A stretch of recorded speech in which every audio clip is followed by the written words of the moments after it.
Good afternoon, real estate fans. Alice Lema here again, broker John L. Scott, Southern Oregon. Just wanting to give you our market update. Here we are, second week of February, first week of February 2021. Feels like the second week. And it's been such an interesting, short little start to our year here. And we're talking about why the shortage of houses in Southern Oregon, shortage of houses for sale is going to go away.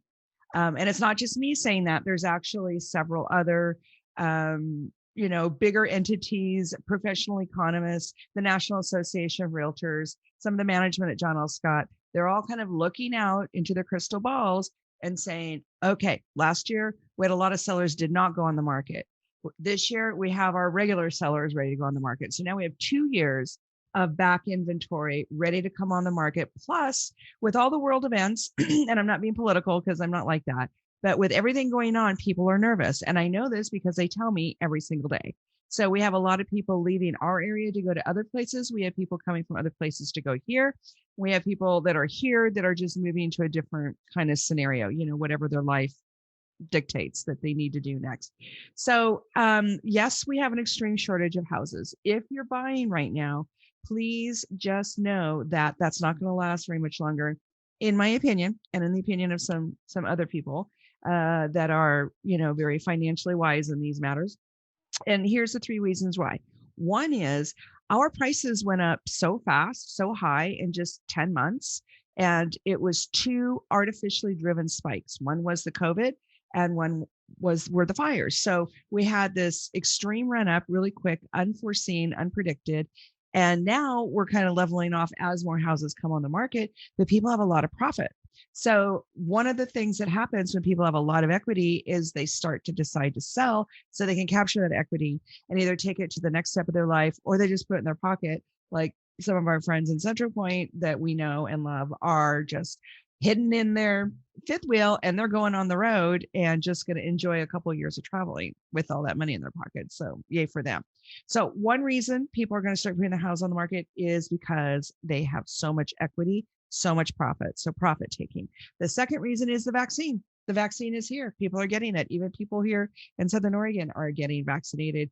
And that's creating a little bit of calm and order in the housing industry. And people can feel safe putting their house on the market. They can feel safe having people come in and look at their home. We had amazing protocols through the shutdown. So please do not misunderstand. We have been safe all along.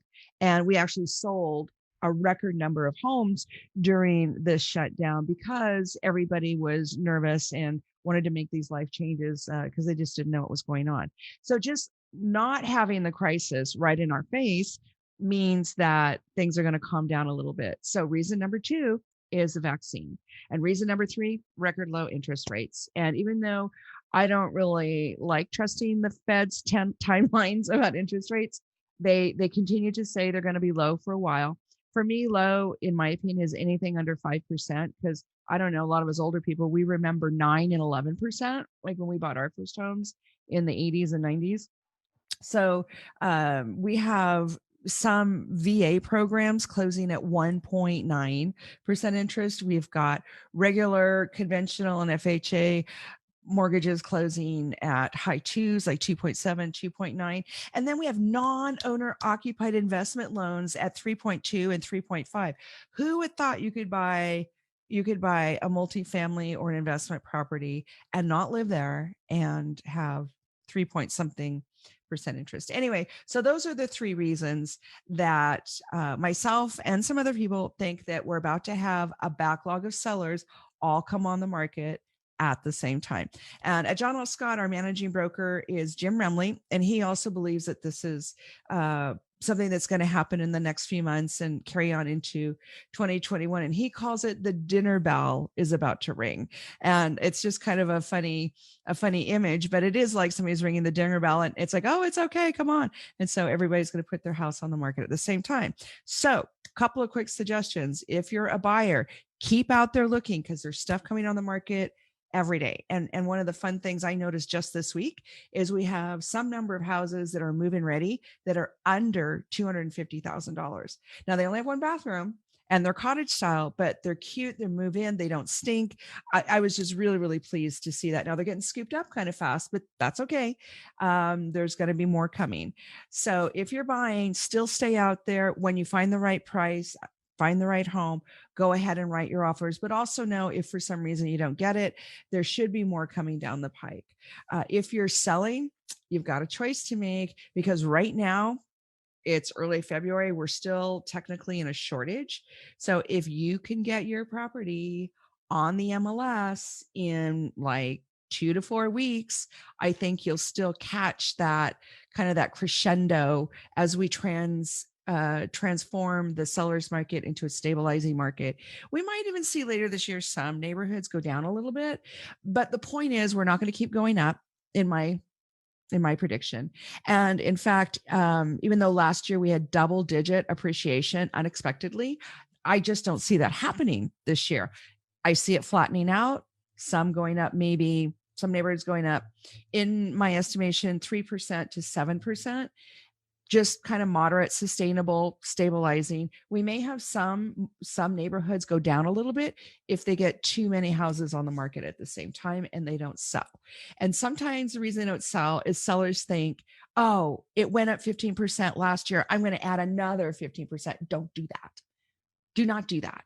If you do that, you'll just languish out there. Nobody will see your house, or they'll write really low offers, or worse, somebody will write you an offer, you'll take it, and then it won't appraise.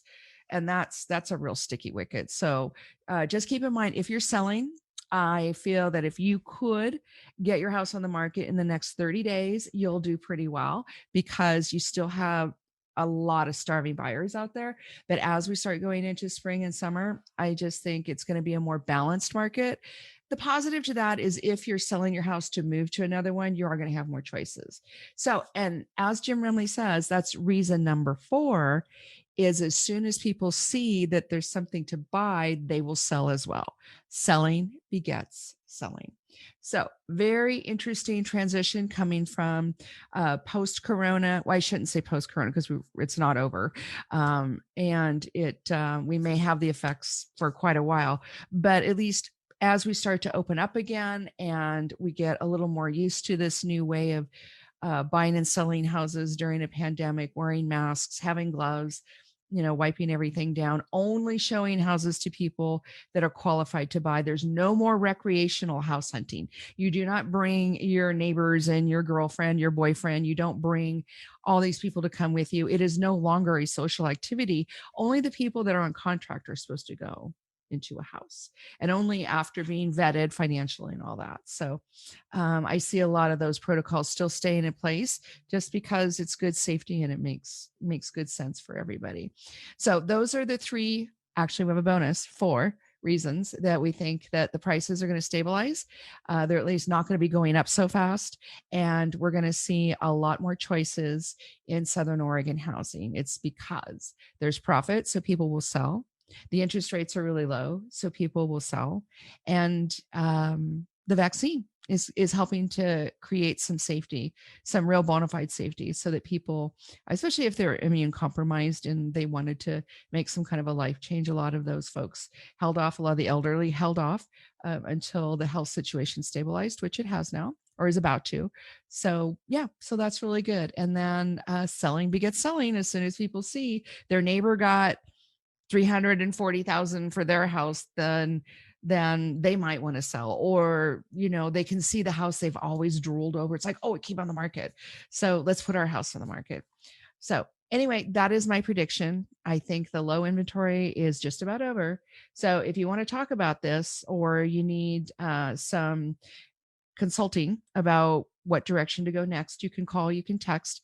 My number is 541-301-7980. That's 541-301-7980. You can just also Google Alice Lema. My last name is Lema, not Li. So you can go to my website. I've got a lot of great listings. We've got quite a lot of information about our valley and communities and neighborhoods and such. So, and buying and selling in general. So let me know how I can help. Otherwise, I will talk to you again next week. Have a beautiful Southern Oregon day. This is Alice Lema, broker John L. Scott, saying, see you later.